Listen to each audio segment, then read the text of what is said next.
You're listening to a special edition episode of We Used to Talk About This at Work. He's come to save the world, one neighborhood at a time.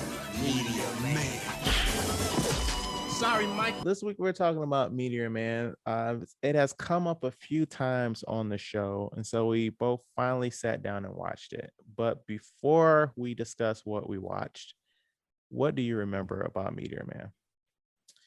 I loved Meteor Man as a kid. I remember my grandmother used to have it on VHS, and whenever we go visit them, we used to always watch Meteor Man. I loved it because it was really like one of the first Black superheroes that I can remember at that time.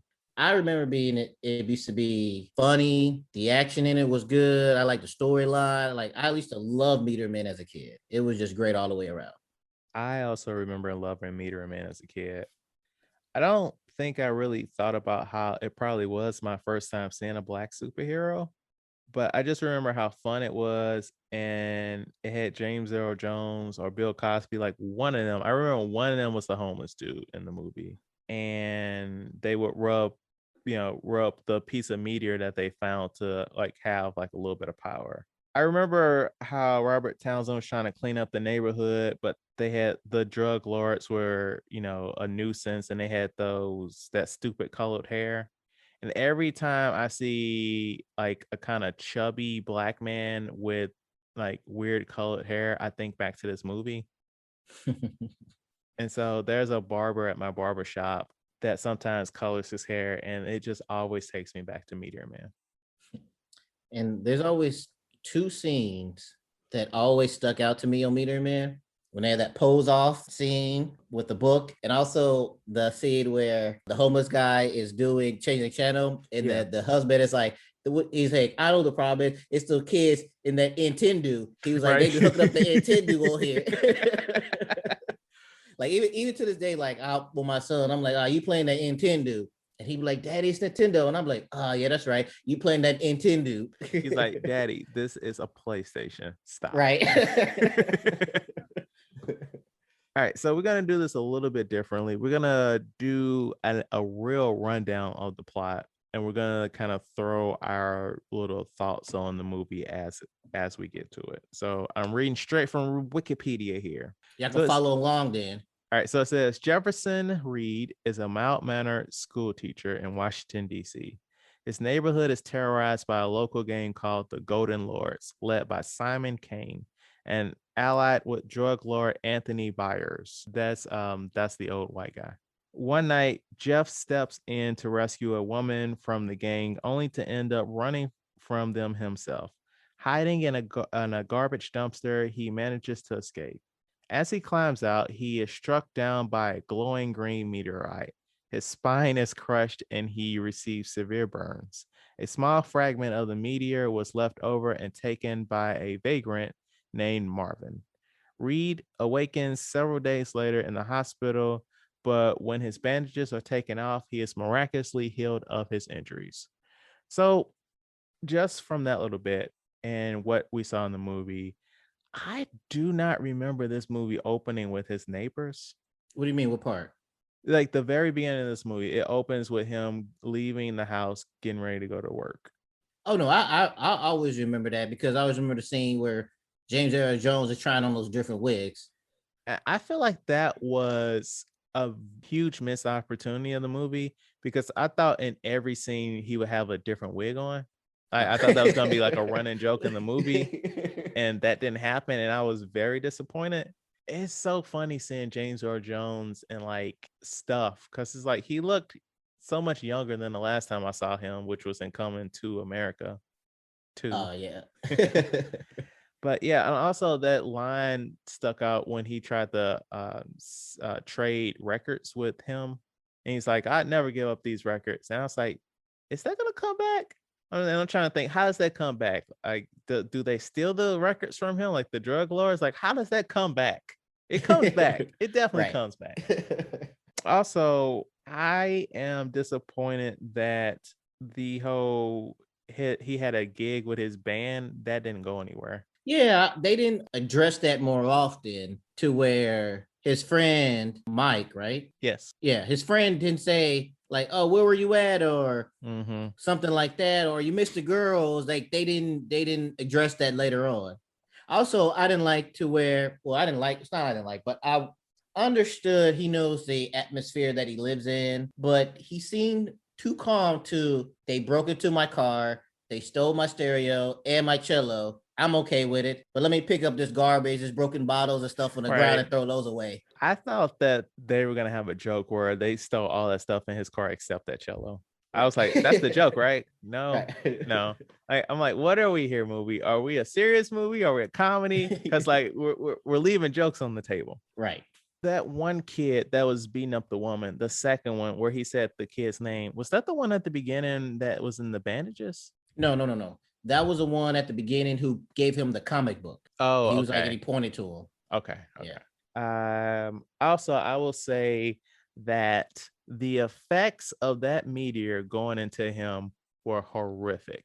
Yes, I guess that's the special effects in 1993, man. No, I'm not saying those effects were bad. I'm saying, how did I not have nightmares looking at that? As an adult, I'm like, that is really messed up looking. When I was a kid, I really didn't like the end of the fight scene towards it. I thought it was a lot of, not graphic, but like very violent when I was a kid. Mm-hmm. And also, like you said, when the meteor, quote unquote, struck him, and then he's all shaking and the skin is all burned. Yeah. What is the tone of this movie? I guess it's a mixture of everything. Jumping back on here. Jeff Soon.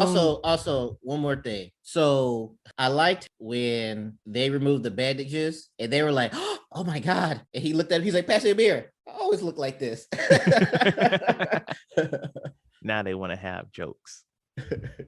Oh, I will say also, like, as the credits were coming on, like the opening credits, and I was reading them, I was like, what is this cast? This cast is amazing in this movie.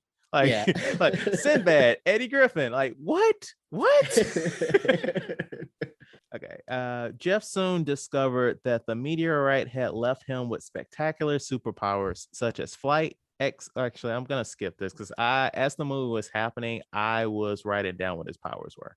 Let's see. Confiding this to his parents, Ted and Maxine, they convince him to use his powers to help the community. His mother designs a costume, and as the Meteor Man, he takes on the Golden Lords. He shuts down 15 crack houses, stops 11 robberies, brings peace between the police, the Crips, and the Bloods, where they begin to work together to rebuild the community they destroyed, and plants a giant garden in the middle of the ghetto. And it says the ghetto. That they covered a lot in that one paragraph. Mm-hmm. Like, this is like the halfway mark of the movie. So I don't like how quickly Eddie Griffin, the best friend, was on board with, oh, you have powers.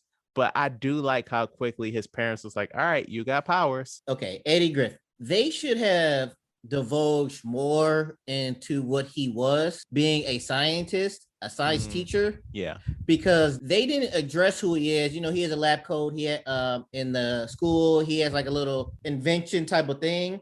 But they should have divulged more to what he was. Once he discovers his powers and stuff like that, Eddie gives him advice, and to the common eyes, how did this dude know this stuff about meteorites and stuff? But he was a scientist, science teacher. That's why he knows about it. Right. But yeah, I loved how their parents were so like Marla Gibbs, his mama. I thought she was great in every scene she was in. Yes. Yes. She was doing excellent work. I like how it felt like if I was a superhero and I was like, all right, parents, here's the deal. I got these powers. The whole neighborhood would know. Like, exactly. That's the same thing. I was like, if I was there and I told my mother that, and she would tell everybody, and she's like, and he told her, he's like, why you told everybody? She's like, I'm just so proud of you. And then they are already trying to put this man to work. Right. I also want to know how much time and money did the mom spend constructing all those costumes? Right. And speaking of that, I wish they would have debuted the meteor phone after he got his suit. Yes. Because you're doing all these different color suits, but you already know that it's a green phone and everything else like that with all the symbols. Then won't just make the suit that, because they did that scene while she was still trying to figure out the costume. I don't disagree with that. I also, in my notes, I wrote, "This man's name is Uzi." And it was one of the Golden Lords. And I just laughed and laughed. Also, Don Cheadle was in this movie. Like, what is this cast, man? Hey, he was Goldilocks. I will say this, because the synopsis didn't touch on it. When they have the meeting with all the other gang lords and Luther Vandross is there, like not saying a word, I'm like, this man is so scary. Why didn't he act more? Like, not talking about this movie. No. You talking about in general? Yeah. Right. Like, just like his presence, like without even saying a word, it carried so much. I would love to see him, and I would have loved to have seen him in more. He's passed away now, but Right. yeah. And also, like, the whole. What was your thoughts about the whole garden thing? That's one of the scenes I remember from the movie. I don't remember the radio part, but I remember him making a garden overnight, and it's like giant food and stuff. I like that scene. I liked it then, and I like it now. Yeah, I remember the radio, and I remember the garden scene. I was just like, why is it bigger? Like, I Because understand the garden part, but I was like, why is it giant though? because the meteor powers made everything bigger. It grew overnight, so it's But giant he size, didn't get man. bigger. Huh? No, He didn't get bigger. because man, his powers don't make sense. I was saving Right, that to exactly. And that's what later. I'm saying. Like, they should have the certain stuff. We're like, why is it that? Just like the whole, like, when you're talking, you don't know really how much time, but he knew exactly 30 seconds. Exactly. And then when Eddie Griffin, he was like, when they read the Jet magazine, he was like, it was exactly 30 seconds. How do you know how much time that was? Sir, you were not looking at your clock. Sir. Right. He didn't look at it at the beginning either. So it was like stuff like that is where they left out, where it would have made stuff more clearer. I agree. Adult mind cannot overlook that stuff. Right. I genuinely hate how many powers he has. But he has what besides. We can go down the list right now. Let me All right, let's pull it do. up. I mean, no. What I'm trying to say is, besides a book thing and talking to dogs, doesn't he has everything that Superman has? I counted 17 superpowers. But isn't that the same thing as Superman though? No, I will go down the list, man. All right, let's go. He can temporarily absorb book knowledge, X-ray vision, super hearing, talk to animals, strength, invulnerability, flight, laser eyes, super breath, can make electronics work, can make vegetation grow, can make it rain, can disable guns, can levitate objects. He has speed. He can take meteor powers, and he can heal. Yeah, he did do all that. I forgot about the whole TV making electronics work. I forgot about that. I don't like when, and it's not just superhero movies, but like movies should establish rules and say these are the rules and follow them, not continuously add new things just to get themselves out of situations, I just wish they were like, he has these 6 powers and let's go. Like, where did taking meteor powers come from? How did you know you could do that? Right. Does him losing his battery, quote unquote, change the way you feel about it since they're not all sustainable? No, because I didn't like that either. Because he had the scene where Eddie Griffin was. Oh, okay. Well, we're not there yet, but all right, we can stop. We can address that there then. Okay. So the Golden Lords learn Meteor Man's secret identity and his slowly diminishing powers. As the violence gets out of hand and the Golden Lords continue their attacks, the community members plan to make a deal with them. But Jeff instead teaches them about fighting for their beliefs. A now powerless Jeff fights Simon and is beaten up. Simon points his gun at Jeff, but Jeff's neighbor Ernest, James Earl Jones, throws a record at him, successfully knocking the gun out of Simon's hand.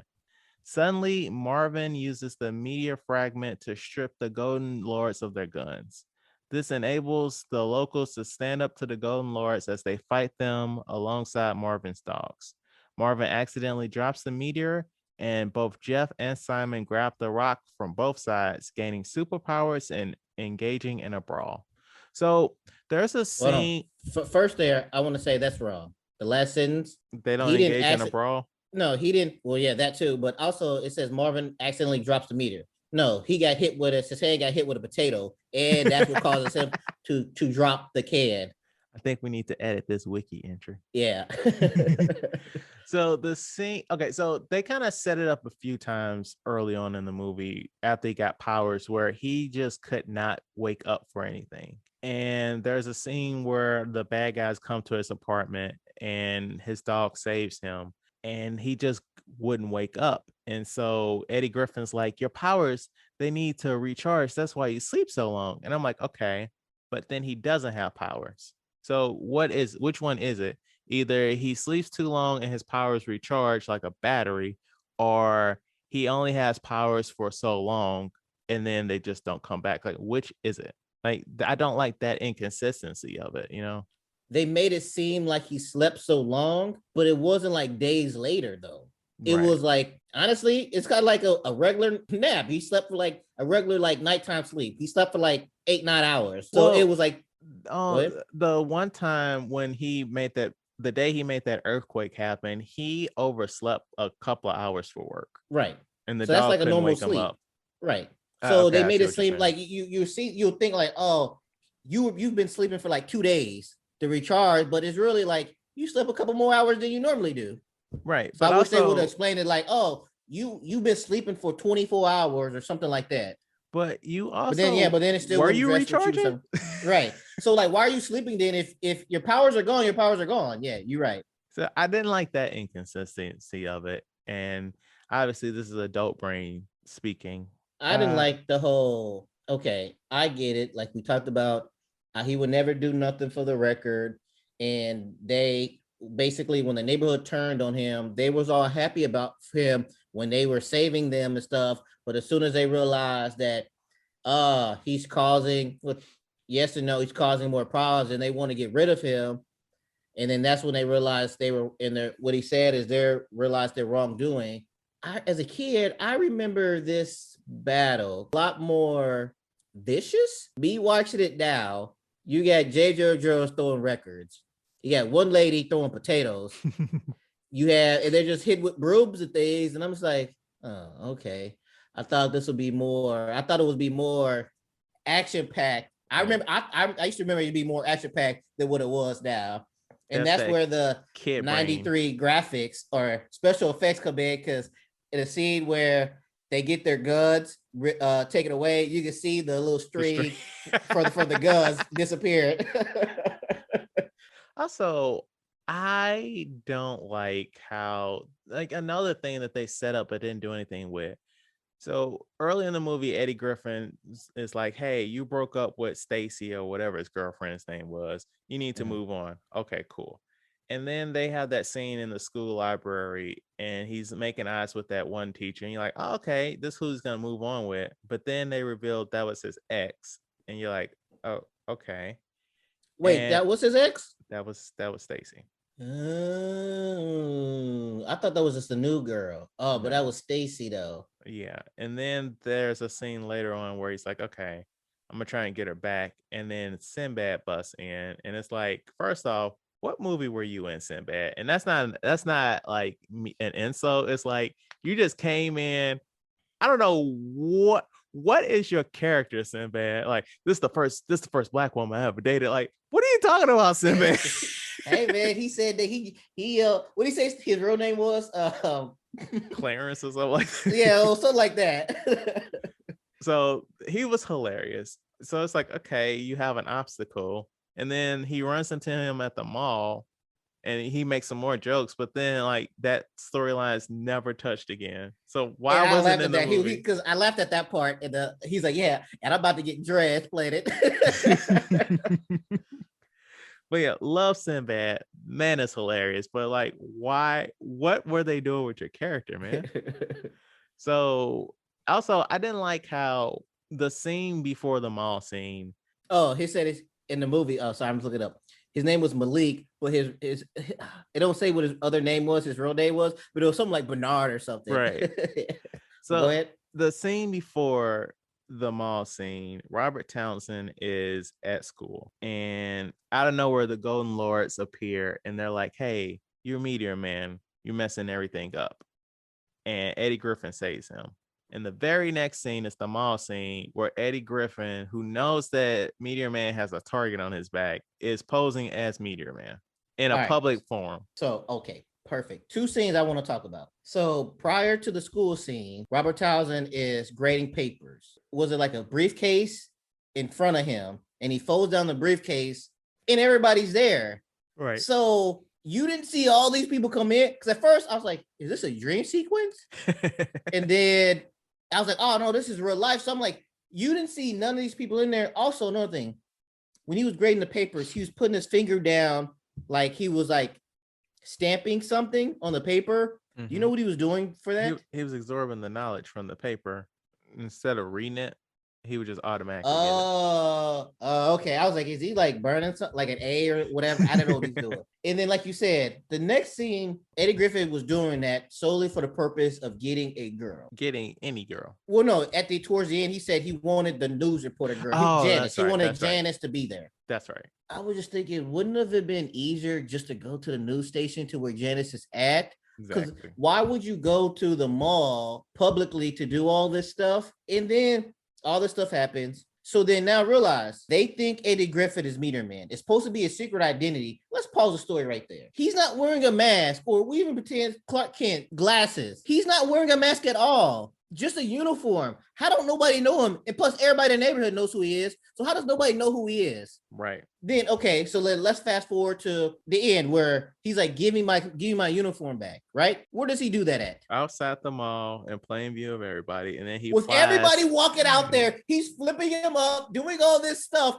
You know what he does after that? And then flies away. Right. What are you doing? Yeah. And everybody was watching too. So I'm just like, where did this secret identity thing come from to where the whole neighborhood knows you? You're not wearing a mask just because you got this uniform on. Now all of a sudden people don't know that you're the teacher that work at the school. Right. Which is why I was like, how did the news put the wrong person on here?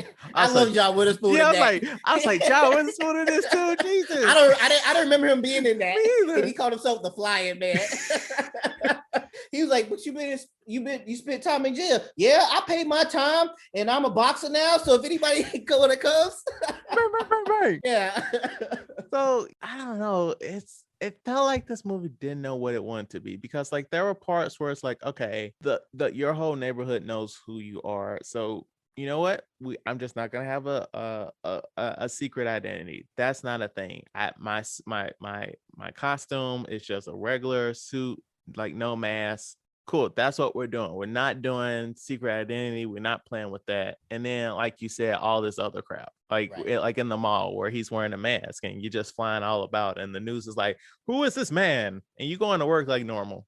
Right. You work in the neighborhood. And also, it's kind of like a crowded mall. And then when Eddie Griffin is flying away, I like how conveniently Luther Vandross and the bad guys are the only one who noticed Robert Townsend using his figure. Right. I'm like, all right, they should have done something to where, I don't want to say trips or something to where it makes it obvious that, okay, he did something to make him stand out from the crowd, versus just out of all this stuff going on, they both the bad guy pinpoint who he is. Right. No, I agree. And then let's go back to the whole fight scene. Tiny Zeus Lester, RIP, but I like, him hitting him and everything, breaking his head again, his leg. Me watching it now, it wasn't as, I guess, violent as I thought it was as a kid. Watching it now, it's very, very, very lighthearted. It's not a lot of crazy stuff going on. It's probably worse stuff in a Marvel movie as far as fighting and violence in this movie. Yes. At that fight scene. But I'm like, as a kid, I thought this was really violent. Oh, one more thing I forgot. We got to go back to where his father was crossing the street when they first met the Golden Lords. And he was like, they dropped the vial of drugs. And he was like, "Oh man, you luckily it didn't break." And then he steps on it. And then the cop show up. He was like, "I'll see you later." I always love, "You want to see me later? See me now." And that just popped in my head. But yeah, so the whole fight scene with the truck, and he learns martial arts from the Bruce Lee book. You're going too far. All right, yeah, you're right. So when Simon's about to throw a dumpster at Jeff, he hears Ellington barking. I think that's Jeff's dog. telling Jeff that he can win, and throws the dumpster at Ellington instead, seriously injuring him. This angers Jeff, and he disappears and returns as Meteor Man, as in he puts on the suit. They continue with their brawl, with Meteor Man winning and draining Simon of his powers by absorbing them. He then defeats the rest of the Golden Lords. No.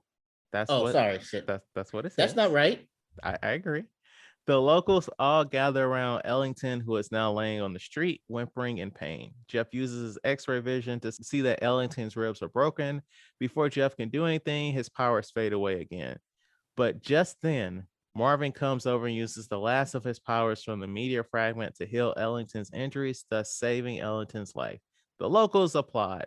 Anthony Byers and his gang then confront Meteor Man, but are outnumbered by the Bloods and the Crips, who show up to protect Meteor Man. Anthony Byers and his gang are then arrested by the police after attempting to take a vacation to the Bahamas. Now you can complain, Matt. No, that's not how that happened. Okay, so they didn't talk about the whole book, the whole fight scene in the book where he got the martial arts, and then they did the runway model stuff. And also, he did when they say this angers Jeff and he disappears, he got thrown. That's what happened. He got thrown over the building, and then he comes back as Meteor Man. He just didn't disappear.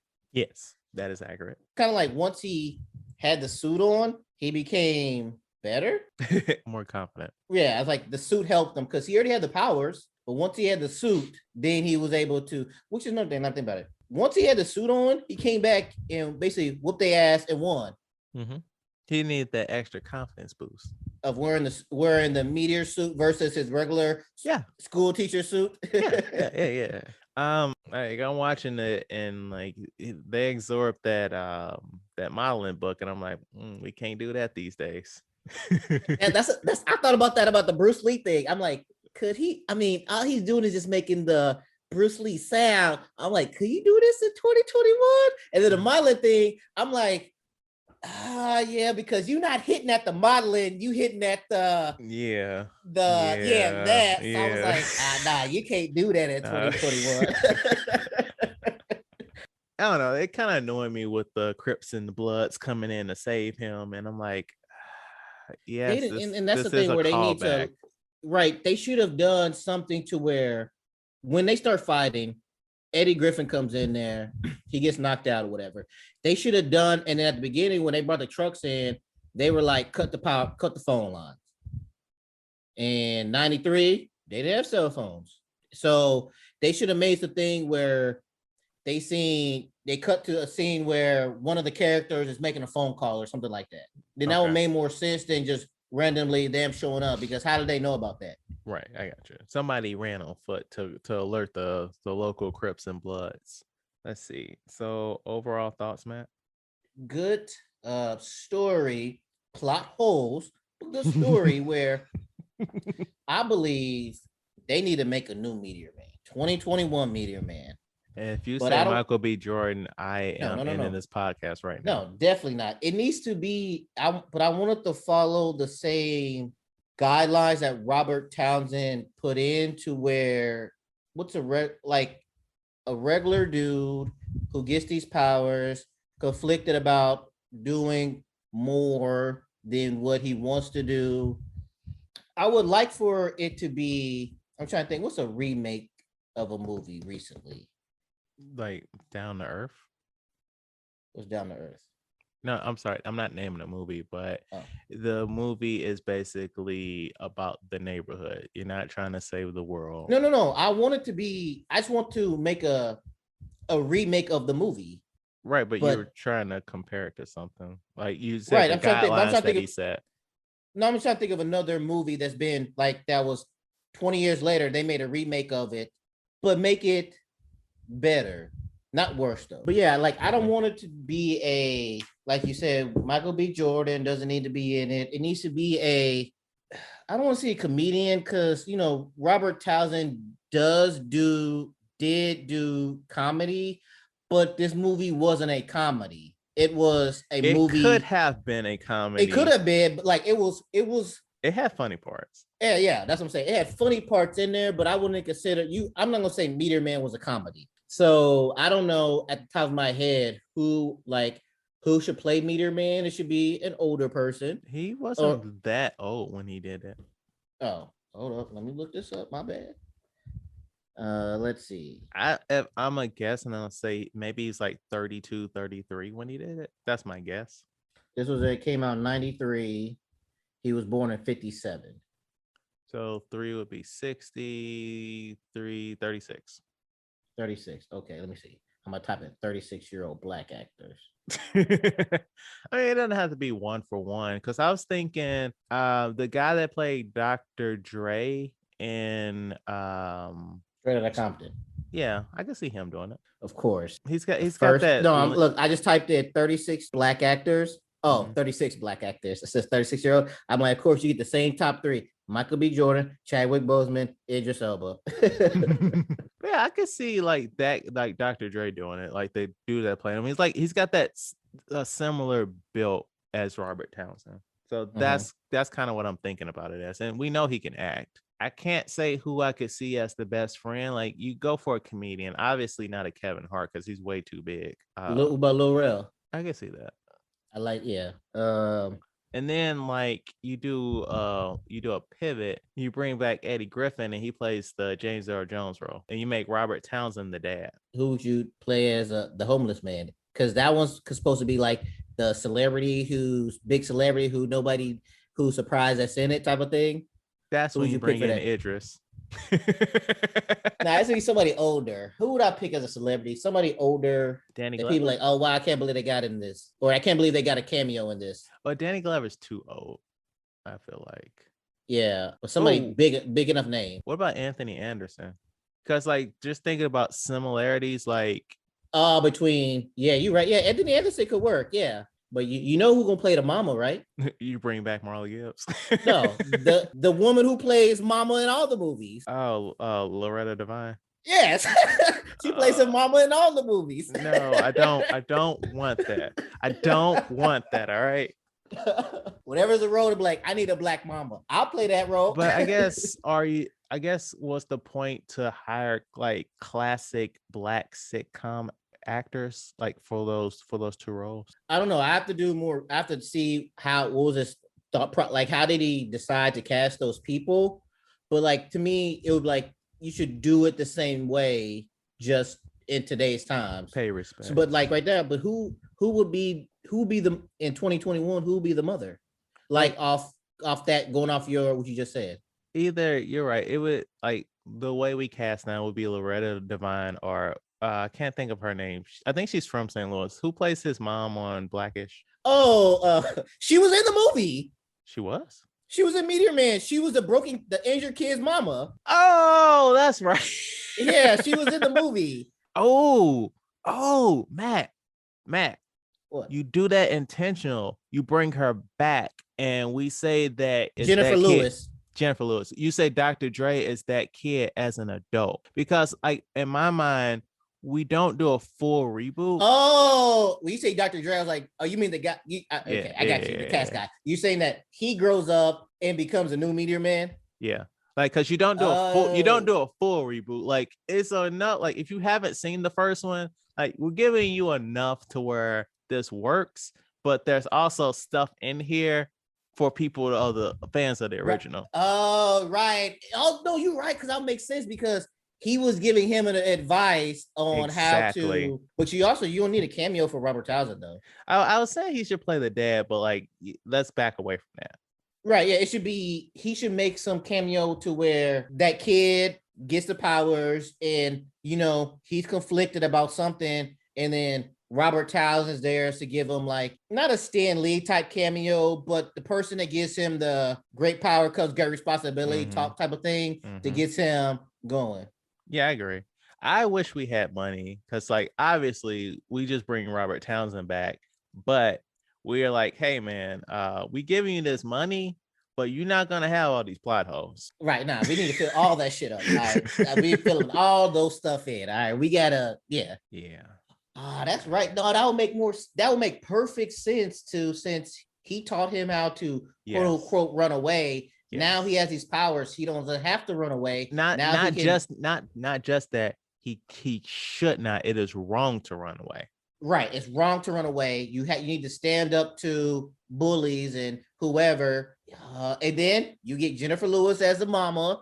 I I don't know mean, the I don't know the dude who was a I mean, we father, don't but we don't really need that character. right, we can give him somebody else anyway. He's dead. Right. We can do something. Yeah, and then we could go from there. Ooh, we got something now. Hollywood, let's go. Robert Yeah, we Townsend, if ready you're to we listening, let's ready. go. We got $1 billion. If you think Black Panther did some stuff, wait till we get a hold of this. I mean, I actually do want to talk about that. So actually, let me just share my thoughts real quick. I feel like this movie still holds up. The effects Yes. are decent. The only problematic things that I saw were the runway scene and Bill Cosby. Only Yes. problematic things. Yes.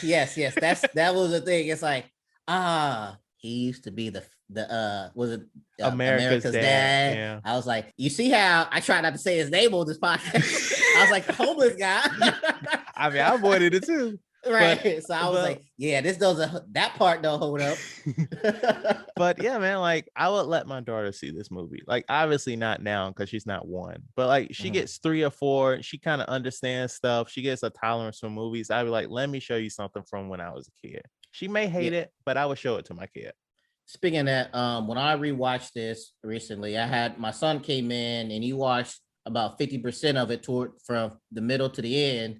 And he said he enjoyed it. He didn't comment on the effects to later on to where he was like, what was going on. But he understood that I explained to him, this is 90 special effects, but he understood the story and everything. He thought it was good.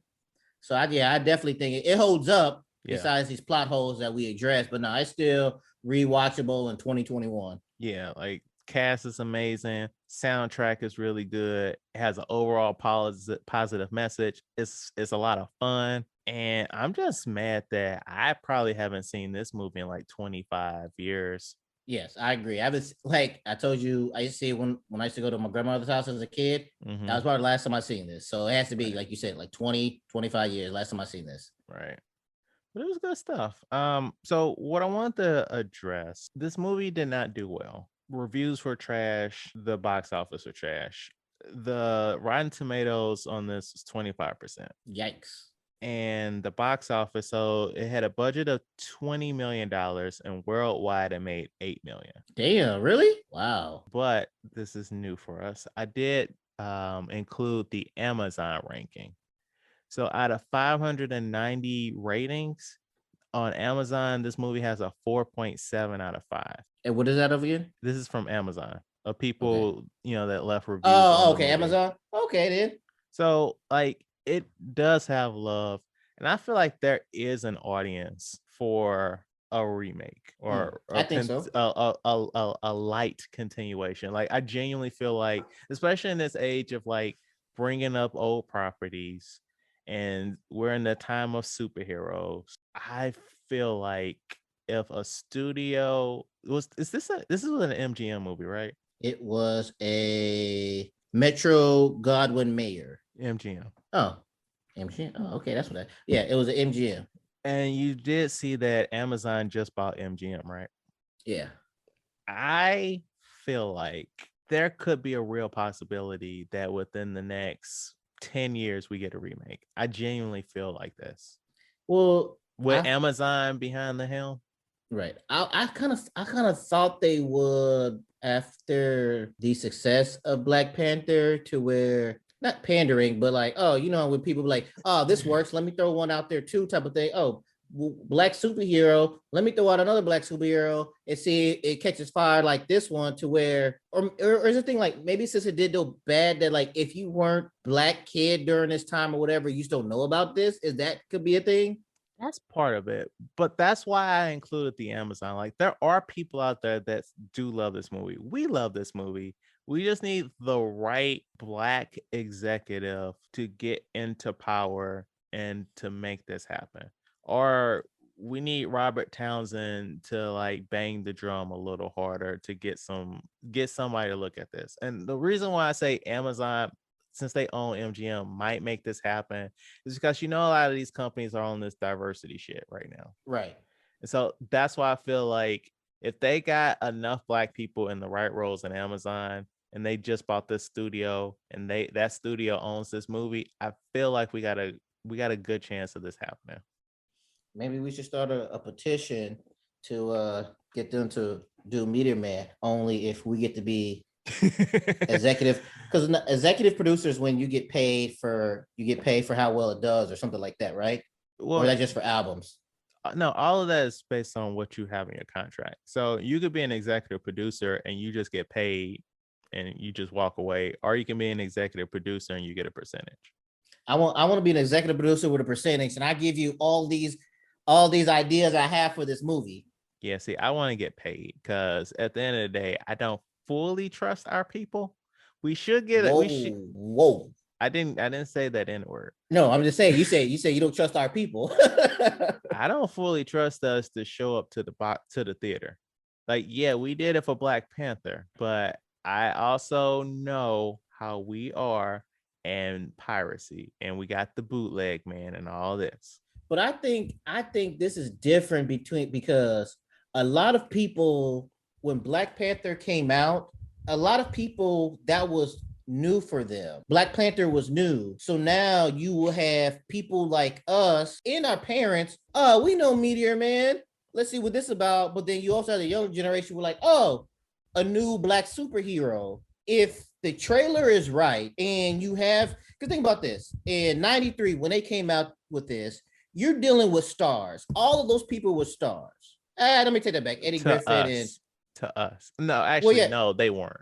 Yeah, they weren't stars yet. They weren't household commodities yet. But certain people you knew in this. So if you had those select people, in us, we a lot of times dictate what's popular. If we and us jump on this, then other people will jump on it too. So you're right.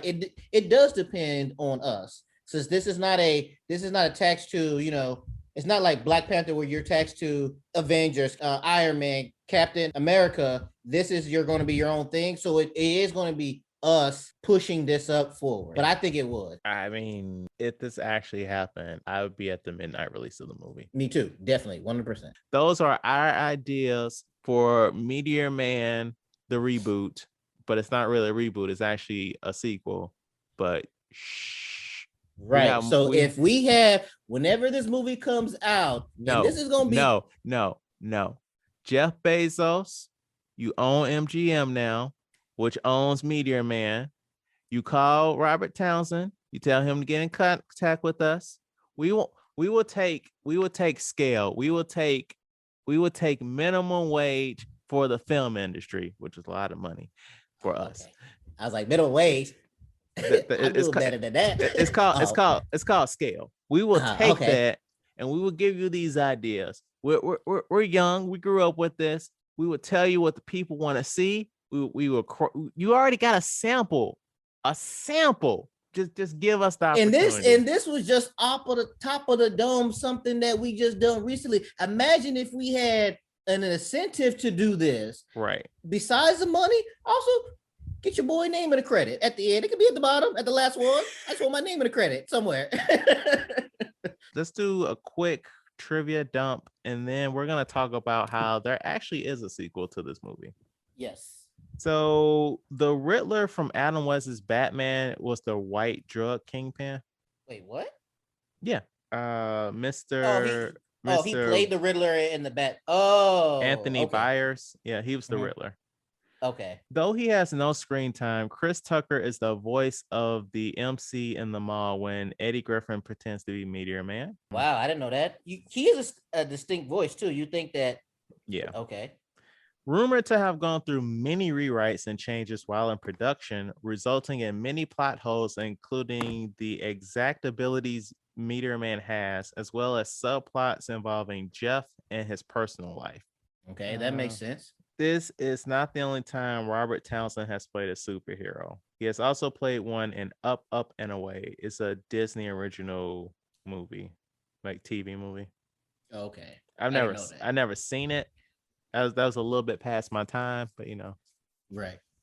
So, and this kind of pissed me off because I felt like the movie ended abruptly. Yes. There was like, normally after a movie, because once once he saves the day, it ends. Where usually they save the day and then they kind of plant a seed for something in the future type of stuff. And this is what I'm about to read.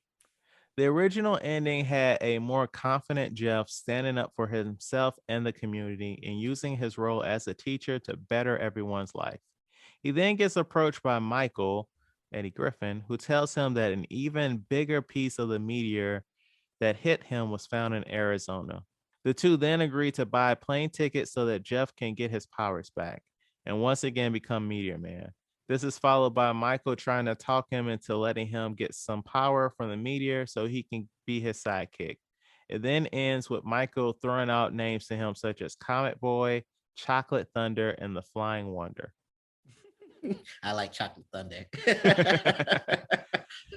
So that is the original ending, which leads into apparently there was a 6-issue miniseries put out by Marvel Comics that is a continuation of sorts to Meteor Man. And in my mind, as I was reading it, I was removing the Marvel characters that they inserted in it, and I was like, okay. So they're gonna go to Arizona. This is gonna happen. Spider-Man's not gonna be in the movie, but maybe somebody else will be in the movie. And I was just trying to make it work into a movie into my head. Mm-hmm. Yeah, but that movie still would have been as stupid as this comic book. Yes, it was very 1990s. Yeah, it was like too much stuff too quickly. Yes. Like you say, they was going to Arizona to get this stuff, but then next you know you have this crime boss coming after them. You have these other underlying super villains coming after them. It was just too much in the comic. It was just too much too quickly. And then Simon somehow got his powers back. Yeah, Simon got his powers back, dies, comes back, dies again. Right. It was just, and then you had these other two villains, and it like the 90s dialogue. Yes. Yikes. Yes. Yikes. And then just like the art style of the 90s where everybody had muscles on top of their muscles and giant guns. Like, what are we doing here, people? And they look nothing like the characters from the movie. It's like Eddie Griffith's a young black dude in the movie. Mike in the cartoon is some older dude with gray hair and stuff. Right. And then Robert Townsend has like the biggest muscles ever. And what kills me is like they have a different artist for the cover than the inside of the book. So the cover, it looks like Robert Townsend in the Meteor Man suit. And then you get into it and you're like, who is this Jack Man? Where's Robert Townsend? Right. Yeah. But, and then like it's like what was the purpose of having that little Spider-Man cameo? To get people to buy the book. Oh, because I'm like, oh, he was there, he helped them fight, and he was like, yeah, great power comes great responsibility. Swing on out, I'm out. All right, good luck, man. Right. And also, I didn't like when he was like, when it was blowing holes, he's like, when Spider-Man was like, oh, the property value is already low in this neighborhood, and y'all blow a hose through it. I'm like, damn, Spider-Man. like racist Spider-Man, right? Racist. And then like how many times they say ghetto in that book? I'm like, yeah, stop saying that. Right. But no, it wasn't good. Like I was with it as it was starting. Like the art was messed up, but I was like, okay. So they're gonna go to Arizona, they're gonna get these powers. And at least his powers didn't mysteriously go away. That's it didn't go away, but it there was times where I mean, I appreciate them trying, but it wasn't good. And now I don't know if you know this. I want to assume not well since it was only 6 issues, but you know how that was received? I'm gonna assume not well, since it's just 6 issues and we never heard of it until doing research for this episode. Right. Because I can see, I'm like, because when you do something, plus it was like, if you're doing a comic, why wouldn't you stretch that shit out? Why would you jam all those? He was at one point he fought 3 villains at one time. And then one of them we just met like 2 pages earlier. So it was like, why would you throw all these villains in at one time?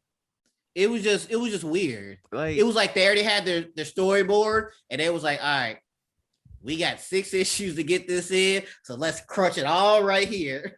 so when we got to like in issue 5, they were fighting somebody outside, and I'm like, okay, I'm just gonna skip these pages because like I don't care about these fight scenes anymore. Like I just want to get to the end of this.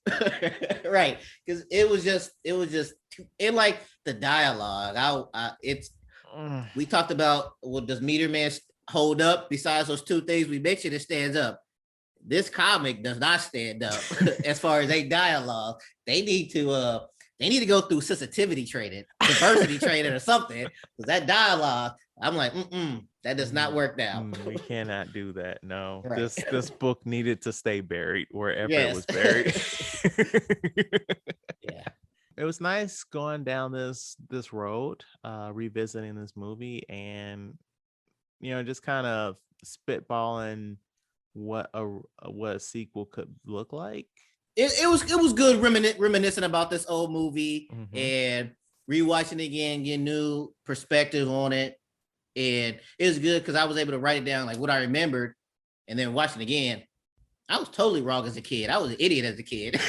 None of that stuff was how I feel right now.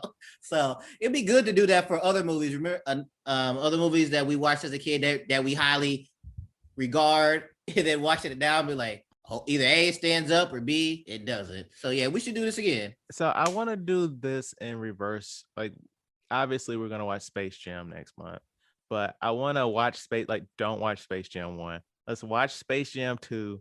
And then at some point we do a Space Jam 1 and we talk about what we remember and stuff. And then we talk about, is this the sequel we wanted from a Space Jam 1? After Now when LeBron gets bounced off the first playoffs, I'm like, how are we supposed to respect you now? How you think you about to beat the Goon Squad if you can't beat the Phoenix Suns? Like, you fucked up the advertising for this movie. Right.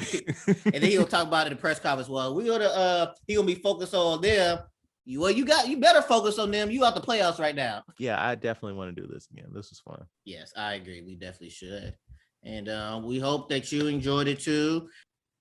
Thank you so much for listening. Please rate, review our podcast on your platform of choice. If you have any feedback, please email us at weusedtotalkpod@gmail.com.